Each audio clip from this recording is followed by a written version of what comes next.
You want to put yourselves into 2 teams. Since we have 2 large bowls and 2 minces. But you don't have to have races, okay? We only do that with the butter tubes.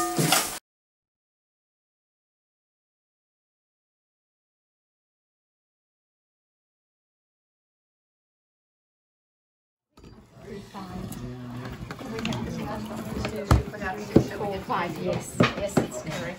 I just want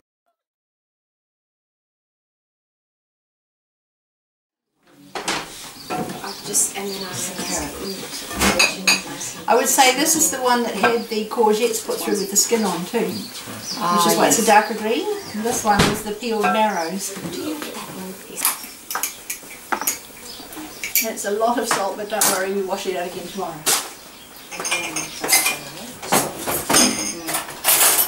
Iodized salt. I use iodized salt. We all need iodine. And I used to be purist, and I used to like using Himalayan pink salt because taste-wise and everything, it doesn't do any difference. It still works, you know. So let's just get on with it, you know. But you need to go through that phase yourselves. Okay, I've come to it already. Just 4 tablespoons. Sprinkle it over the top.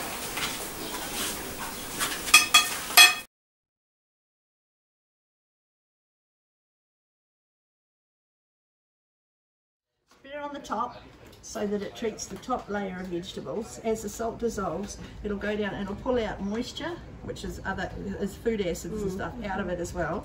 But then when I've washed it and squeezed it like this, it's dry. When I've rinsed all the salt off after 24 hours, and when I put that vinegar on the top, it will reconstitute itself by taking vinegar into the actual the vegetables, so that it's a good solid pickle.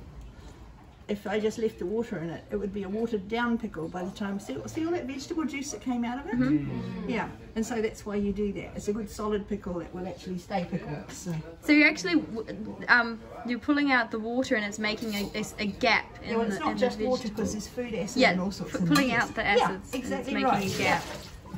Yeah. Filling up the cells again, I suppose. I don't know if it goes quite to that level, but it sort of reconstitutes.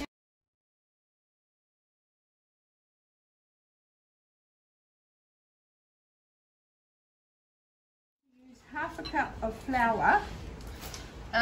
The old recipe that I had says white flour, but I don't use that, so I actually do use wholemeal flour and put it through. Or if you don't want wheat flour, you can actually use a maize corn flour instead. So you've got 2 choices there. But with the maize corn flour, when you open it, it may have done a slight little watery top to it. It's okay, fine, just stir it through again, because the maize corn flour will actually just. That's not ground maize. That's maize corn flour, the white. Yeah. Yep, you know. Yep. Okay, so you've got. Sort of thicken it though. Yeah, it's to thicken it. Yeah. Yep, because otherwise you'd have runny pickle on your bread. But you could maybe use like corn flour or coconut flour or chickpea. You could try it. You could try it. I haven't. I'm only working with what I know here. Yeah. So giving you the options, and then the world's yours to go for it. Yeah, experiment. Yeah. Don't tell anyone about the failures, but then go, wow, this is so good with the good ones. All right. Let your corn flour dry, and I will add a heaped tablespoon of turmeric. But I believe I will actually end up putting more than that in. I like a bit of colour in it, and it's not going to hurt you. So let's just put another half in. So do you put it in the flour to have it mixed nicely? Yes, and you mix it through the corn flour before you wet that corn flour to make thickening.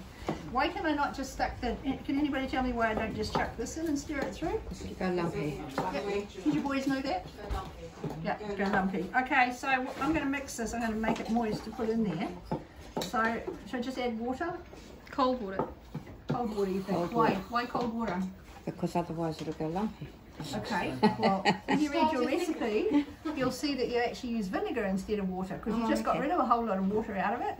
If you use water, you're going to water it down again with vinegar. So we just use some vinegar.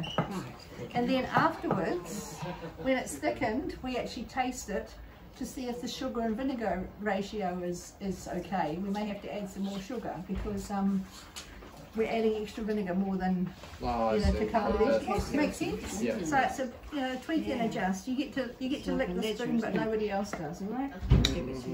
So you taste by tasting. You test. You've got to blend it. You've got to blend it nice, and your taste buds will tell you that what suits you.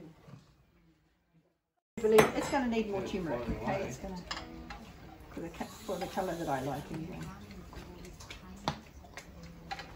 So that's just sort of simmering on a low heat, or is that still quite high? It's still quite a good boil. Yeah.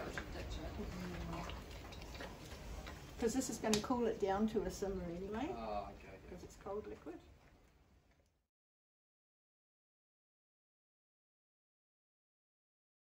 How pretty is that?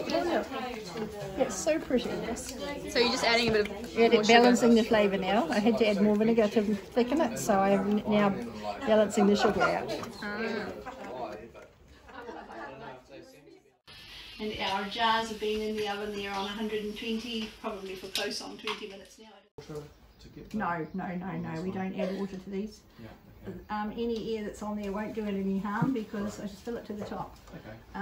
The vinegar is your preservative and it's doing its job.